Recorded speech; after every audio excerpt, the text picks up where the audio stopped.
The call to go west found overnight riches. Many found instead a grim struggle for existence and were lost by the wayside. One of these unfortunates was saved from a life of crime by the help of Rex Allen, who stars as the Frontier Doctor. Following the panic of 1893, unable to find work in eastern cities, countless families migrated west. They were easy prey for land speculators who sold them worthless farms, many without water. When drought came, these families were destitute. One such family was the Matthews, who migrated from Chicago and whom I did my best to help.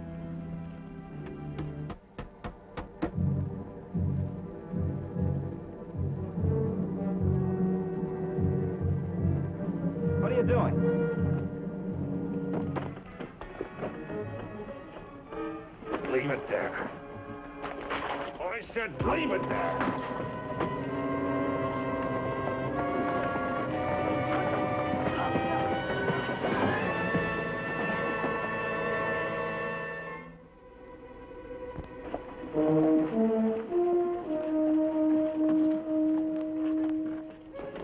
What's going on here? Lousy Eastern kid. I was just doing what I was told, and this kid came running out of the house and tried to tear down this sign. All right, put your gun away. Come on, Mike.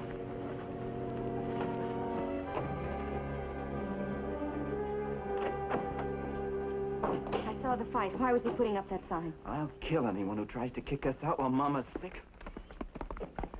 Don't worry about it, Sally. I'll take care of it. I got your message. Is your mother in the bedroom? Yes, she is.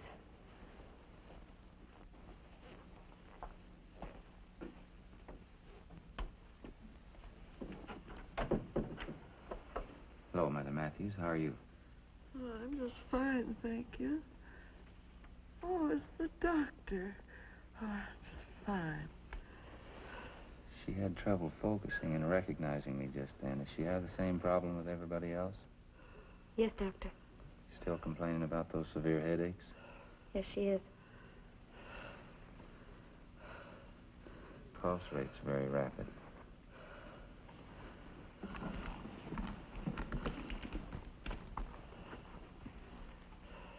Here's some sedative pills. I want her to have one of these every 2 hours and a glass of water. Now, you try to get some rest, Mother Matthews, and I'll be back to see you again real soon. Oh, yes, Doctor. Yeah.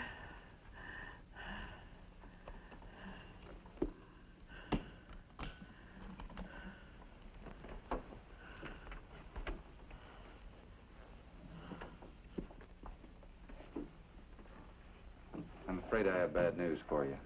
We better sit down. What is it, Dr. Baxter? You've known for a long time that your mother's suffering from these violent headaches. They're due to a tumor that's pressing on her brain. The symptoms she has now, loss of memory, double vision, and rapid pulse, indicate that the pressure's increasing. She's going to have an operation. Mother of mercy. And she must go to a specialist, a brain surgeon. There's a good one in San Francisco, and he's a friend of mine. I'll send him a telegram right away. And meanwhile... Now, wait. What's this talk about surgeons and operations? We have no money. Mike's right. We haven't even been able to pay you for all you've done for Mother. Don't worry about that. I'll tell you why we can't pay. It's because we were tricked into buying this worthless farm that earns us nothing. All right, forget about that. But I'm strong. I can work, and I want to work. Why can't I find work, Doctor? The drought's been rough on everybody, Mike. You know that. There's another reason I can't find work, Doctor. It's because we're Easterners. They hate us. To my face, I've been called dirty Eastern trash. Yes, I know there are people in the valley who talk like that, but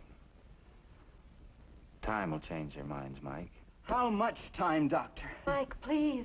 Don't shout at the doctor. It's not his fault. It's all right, Sally. Your mother still has to see a specialist. But before she can make the trip, she'll have to be built up physically. We'll do what we can. I'll pay something towards your taxes and your mortgage, and I'll be back to see your mother real soon. Goodbye, Doctor.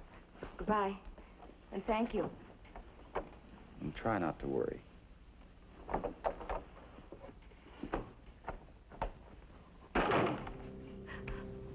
What do we do? What do we do? Sell the furniture. Maybe the horse and buckboard.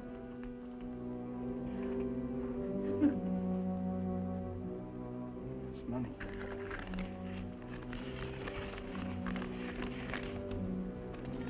$3. Will it always be like this, that the doc will be paying something toward the mortgage and giving us the money for the food we need? What are you doing? We're not taking charity anymore. I'll get the food Mama needs. Where are you going? Mike!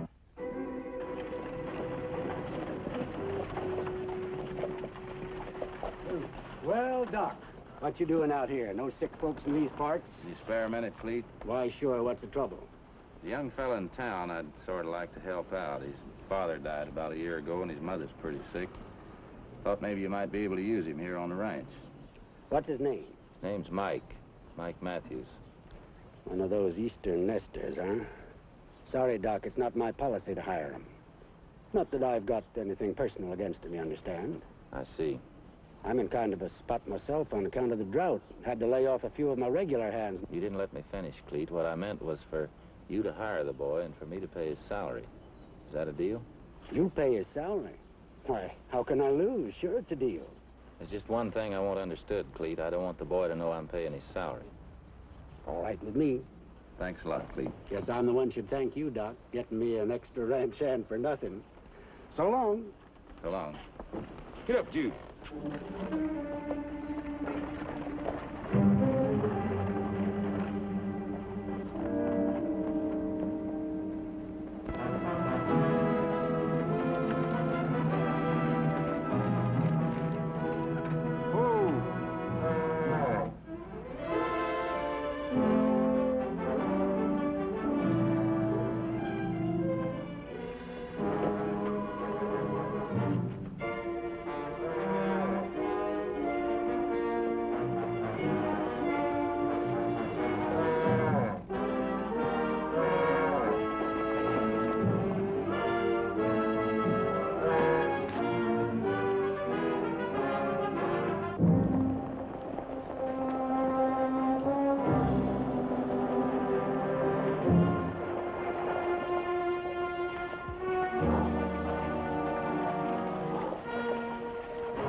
What's wrong, Mr. Barone? Sheriff, I want you to arrest this boy. I caught him trying to pull off the... Well, Doc, I was just telling the sheriff. I caught this boy red-handed on my grazing land trying to steal a calf. Is that true, Mike? Yes. Mike, the man you stole from, was about to give you a job. What, you mean... So this is the boy. Well, it's a good thing I didn't hire him. There's no room on my ranch for sneaking, thieving Eastern trash. Don't you call me Eastern trash, you understand? I'll call you anything I want to. I'll kill you, I'll kill you! Take it easy, Cleet. Take it easy. Jim! Jim! Come in here. Yes, Sheriff? Lock him up. He was upset, Sheriff. He didn't know what he was doing. His mother's been sick. He must have been stealing for her. His mother's been sick. Is that why he attacked me? Stealing cattle carries a stiff penalty. $150 and 30 days in jail. Well, you can't do that to the boy. Book him, Sheriff. I'm pressing charges. In that case, I'm going to ask that he get a jury trial. I think there's extenuating circumstances in this case, and I think somebody should know about it.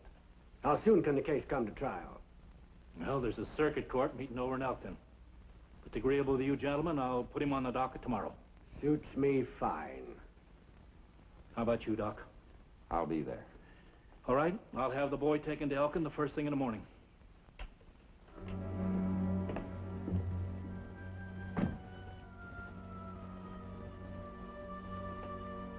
Doc, Don't worry about it, son. I'll break it to the family as easy as I can. You ought to be proud of yourself, boy.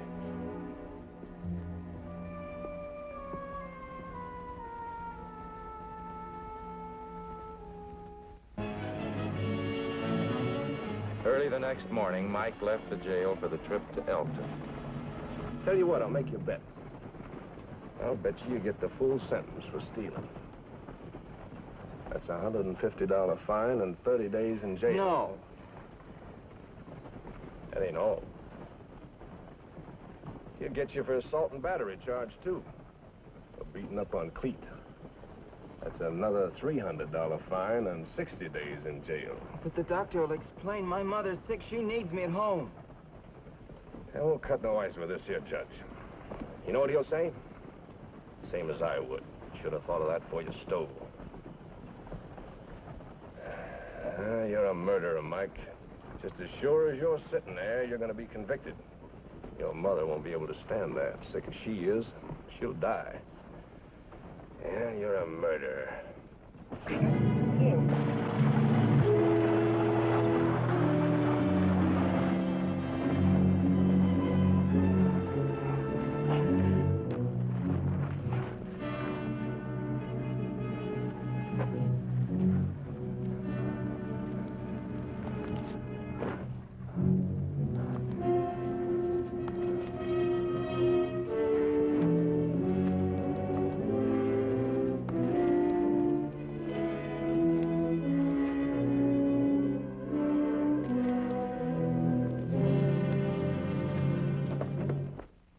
I learned that Mike had started on the road to crime and was sending money to his sister and mother.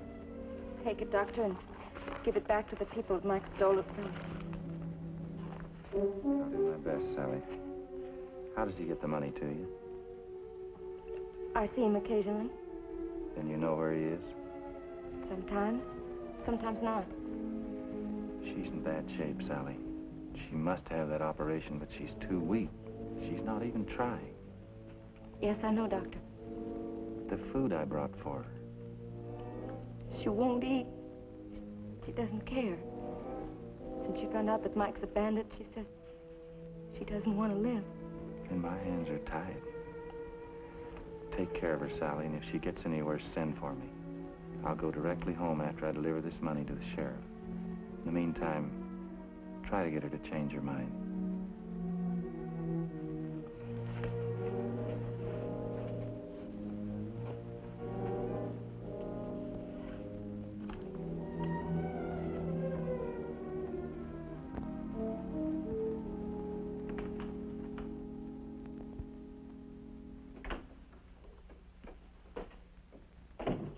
Oh, hi, Doc. Morning. Yeah, there's been another holdup. Mike? I'm not sure. Wasn't positively identified. But Cleet's madder than a bull. Threatens to get my neck. Well, you're doing the best you can. Yeah, but the boy's learned fast. He's slippery as a mountain lion. I came in to give you this. Some money Mike gave his folks. They don't want any part of it. How'd he get it to them? He's been seeing his sister. Oh, then she must know where Mike's hiding out. I could bring her in and question her. She's his sister, remember? And she's made out of pretty strong stuff. I don't think it'd do you any good. Yeah, I guess you're right, Doc. The safest place for Mike, for himself and everybody concerned, is behind bars. If I can do anything to help you, why, let me know. Thanks.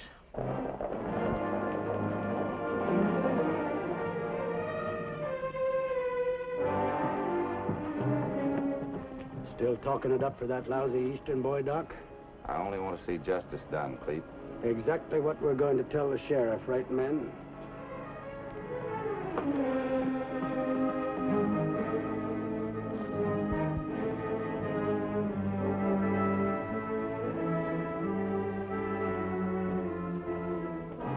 Dr. Baxter, I've been looking all over town for you. What is it, Sally? Mama's much worse. Get in.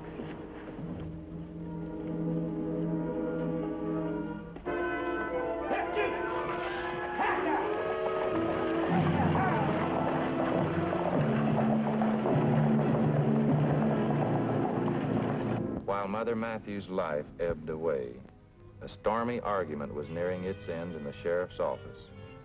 I'm tired of arguing, Sheriff. Are you going to deputize us or aren't you? All right, Clete. You've got me cornered. If I don't, you'll go gunning for the boy anyway, and I haven't got enough men to stop you. You men are all deputized. All right. Let's get over to the Matthews shack. All you'll find there is a young girl and a sick old woman. That's right. And I bet you both of them can tell us where the boy's hiding out. You coming, Sheriff? Yes. I may at least be able to keep you from roughing them up.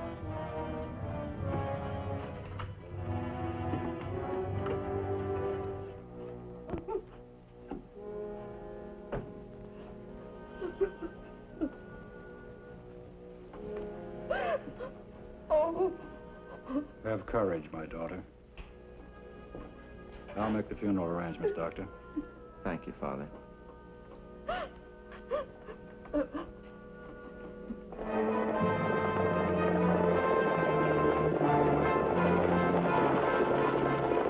You couldn't find Mike? I found him. He was afraid of a trap.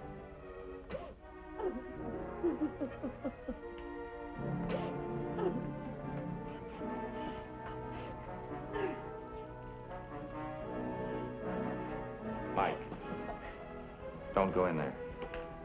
Oh, Mike. Mama's dead.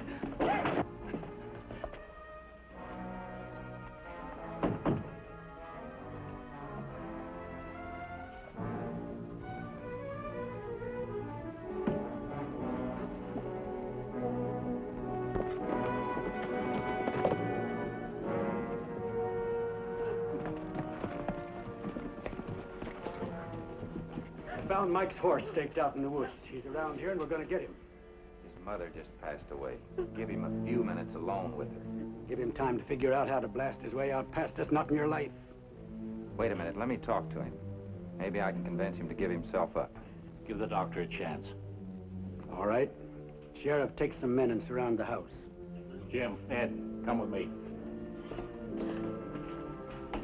And you got 2 minutes.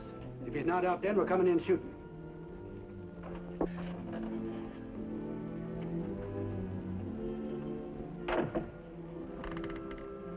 Did you hear? Yes? Then you'll walk back out into that room with me. Doc, I'll run out. With this blazing. You'd be dead halfway across the living room. Maybe so, but some of them, they'll be dead too. Listen to me, Mike. Your decision to live by the gun killed your mother. It brought misery to your sister and unhappiness to everyone around you. Now stop it. Give yourself up. Oh, no, Doc. I've broken the law too many times. Not that I wanted to, but it ran me crazy to see Mom and Sally starving. They think I killed Deputy Trench. Well, didn't you? No. What happened? We fought, fell out of the coach. He hit his head on the wheel and broke his neck. But I'm Eastern trash, Doc. They won't take my word for it. They'll hang me. I'll try to get the court to believe you, Mike, if you'll give yourself up. Time's up, Doc. We're coming in. Don't pull that trigger. Please! Please! No! Look out, Mike! Get out of the way, Doc. He's got a gun. I need more time. Shut the door. I said he's got a gun. I said shut the door. I'll shoot you, Doc. I swear it, unless you move. No!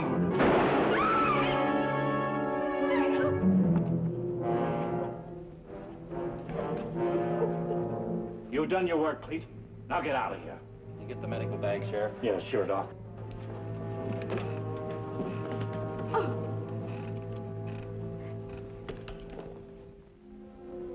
I saved Mike to face a judge and jury who refused to believe his story of the killing and who sentenced him to hang by the neck until he was dead. I had but one more avenue of appeal, the governor. Amen.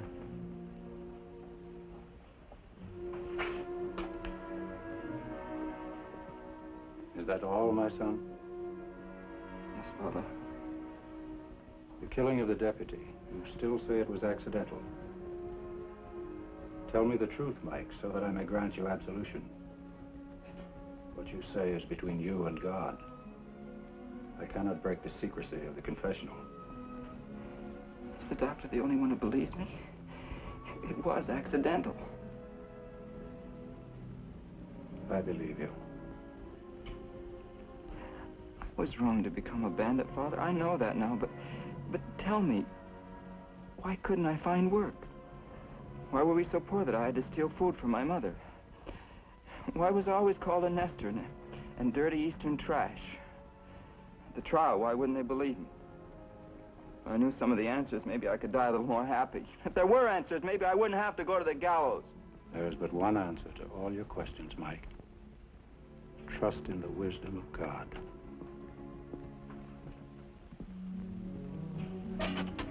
Prepare yourself. It's time, Mike. I have one more question, Father. What's going to become of Sally? The doctors arranged to take care of it.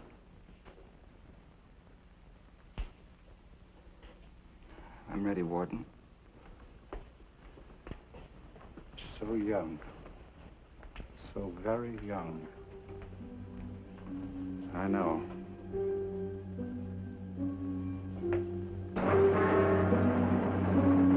Get out there!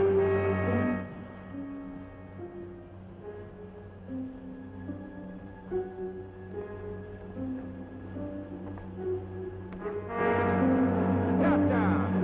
Here's that!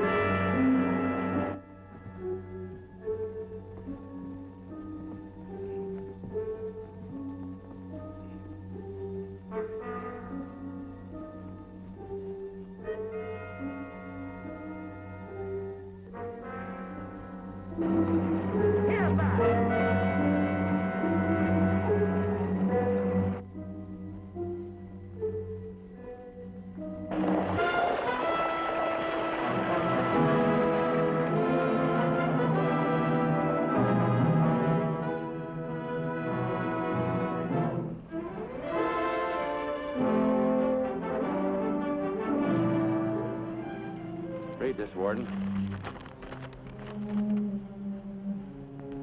This document is from the governor. Because of extenuating circumstances brought to his attention by Dr. Bill Baxter, he has seen fit to order for Michael Matthews a new trial. Maybe I was wrong, Sheriff. Maybe I was wrong.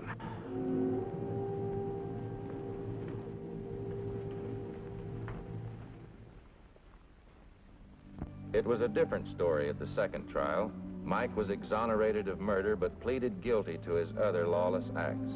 The judge sentenced him to a year in jail and fined him $1,000 for the damage he'd done, then put him on parole to Sheriff Santo. Mike somehow was to work out his fine.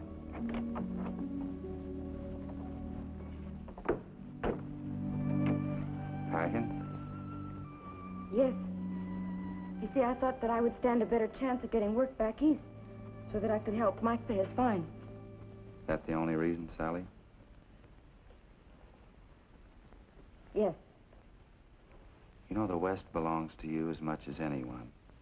Probably even a little more. Both your folks are buried here. You suppose you could talk her into staying if maybe I could find her a job? You bet I could. Let's see what we can do about it.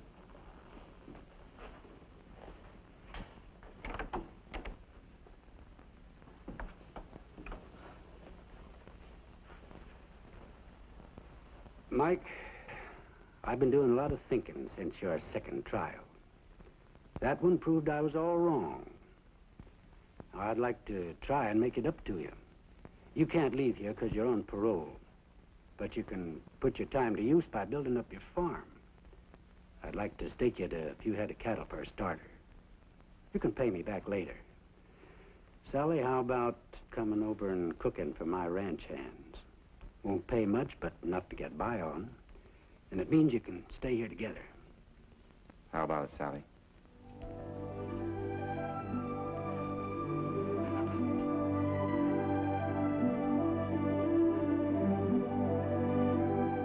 Through Cleet's help, Mike became a successful rancher. Not long after, Sally became the bride of one of Rising Springs' leading citizens. That was a day I'll never forget.